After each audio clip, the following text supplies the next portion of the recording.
বাংলাদেশ একটি ফৌজদারি মামলা দায়ের করার জন্য কিছু আইনি ধাপ অনুসরণ করতে হয়। অপরাধের প্রকৃতি নির্ধারণ করতে হবে। প্রথমে দেখতে হবে অপরাধটি আমলযোগ্য নাকি আমলযোগ্য নয়। আমলযোগ্য অপরাধের ক্ষেত্রে পুলিশ আদালতের অনুমতি ছাড়াই গ্রেপ্তার করতে পারে, যেমন খুন, ডাকাতি, ধর্ষণ ইত্যাদি।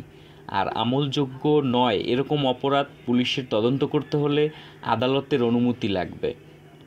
পেনাল কোড 1860 এবং ফৌজদারি কার্যবিধি 1898 অনুযায়ী অপরাধের ধরন নির্ধারণ করতে হবে। থানায় এফআইআর দায়ের করতে হবে।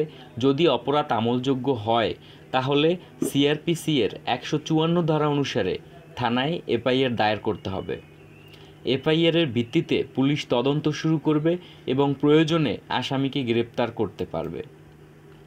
যদি পুলিশ এফআইআর গ্রহণ না করে তাহলে ম্যাজিস্ট্রেট আদালতে অভিযোগ দায়ের করতে হবে।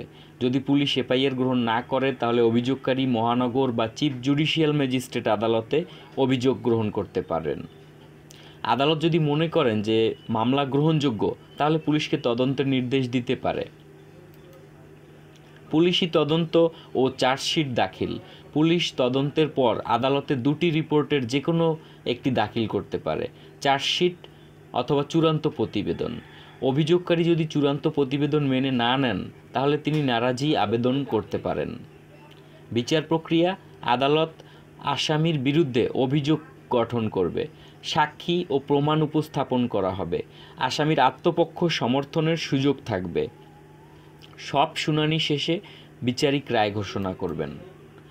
আপিল যদি প্রয়োজন হয় রায়ের বিরুদ্ধে আপিল করা যেতে পারে সেশন আদালতে বা বাংলাদেশ সুপ্রিম কোর্টের হাইকোর্ট বিভাগে।